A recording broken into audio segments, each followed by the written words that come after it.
name of Allah, the most beneficent and the most merciful. Like Asif is here and the topic is contribution of systematics in biology. There is immense contribution of systematics in biology and in the service of mankind as a whole. Organic diversity की study भी contribution of systematics की वजह से की गई।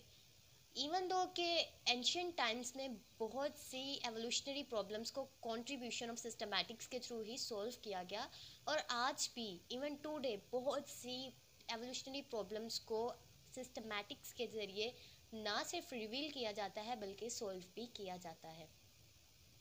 The first basic contribution is in applied biology.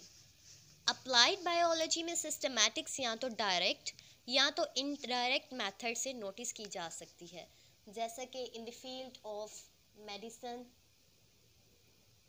In the field of health और in the field of agriculture. The second one is the epidemiology. Epidemiology में हमारे पास मोस्ट कॉमन एग्जांपल आ जाती है मलेरिया की। मलेरिया फर्स्ट ऑब्जर्व किया गया इन दी यूरोप, लेकिन ये रिस्ट्रिक्टेड था सिर्फ डिस्ट्रिक्ट लोकल एरियाज़ में। लेकिन जब इसकी दूसरे एरियाज़ में फैलना शुरू हो गया मॉस्किटो, तो लोगों ने बहुत ज़्यादा मलेरिया जब फैलना शुरू हो गया तो लोगों ने इस पर रिसर्च करनी शुरू की और इस पर बहुत ज़्यादा पैसे बहाए गए, लेकिन एग्जैक्ट सोर्स नहीं समझ आ रही थी। क्योंकि लोगों में एक एपिडेमिक्स, एक मिथ ये थी कि लोग कहते थे कि पहले भी तो मच्छर काटता था लेकिन उसकी वजह से मलेरिया तो नहीं होता था, अब मलेरिया क्यों हो रहा है, उसकी वजह क्या है। तो सिस्टमैटिक्स ने हेल्प की in order to find the true reason between the mosquito and Anopheles. Anopheles mosquito is the basic.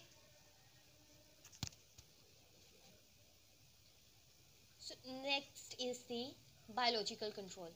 Biological control means हमने लिविंग ऑर्गेनिजम्स को ही यूज़ करना है in order to serve the mankind. Human की welfare के लिए हमने living organisms को इस्तेमाल करना है।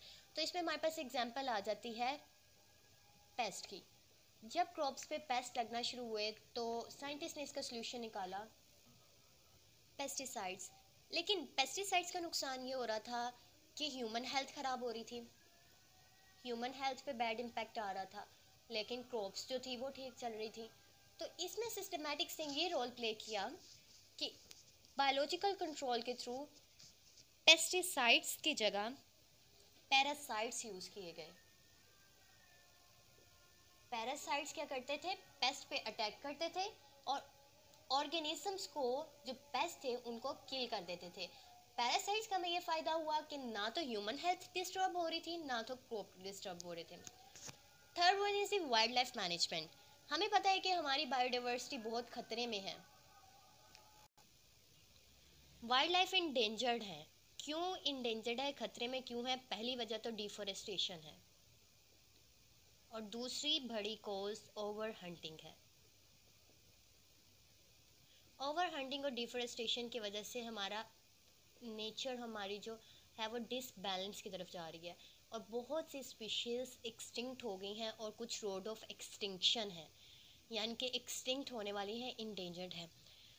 सिस्टमैटिक्स और टेक्सोनोमिस्ट ने हमारी इन स्पीशी की रेड लिस्ट बनाने में हेल्प की और इनकी प्रिजर्वेशन में भी अहम किरदार अदा किया। Next is the determination of sequential events. अब ज़रूरत थी कि जियोलॉजिकल इवेंट का जियोलॉजिकल चार्ट, एक क्लियर पिक्चर प्रोवाइड की जाए, और इन्होंने टेक्सोनोमिस्ट ने फ्लोरा और फोना की कुछ स्पीशीज़ को आइडेंटिफाई किया, डिटरमाइन किया, और जिसके ज़रिए से एक क्लियर जियोलॉजिकल चार्ट प्रोवाइड किया। Next is the environmental problem. Environmental problem जो कि आज नेशनल प्रॉब्लम हमारी बन चुकी है वो है पोल्यूशन, और टेक्सोनोमिस्ट ने कंट्रीब्यूट ये किया कि कुछ बायो इंडिकेटर्स बना दिए, और वो बायो इंडिकेटर्स पोल्यूशन को एक तो सेंस करते हैं और फिर उनका बायोलॉजिकल कंट्रोल करते हैं। The last one is the soil fertility. Soil fertility को हम इन्हेंस कर सकते हैं with the help of some microbes and animals.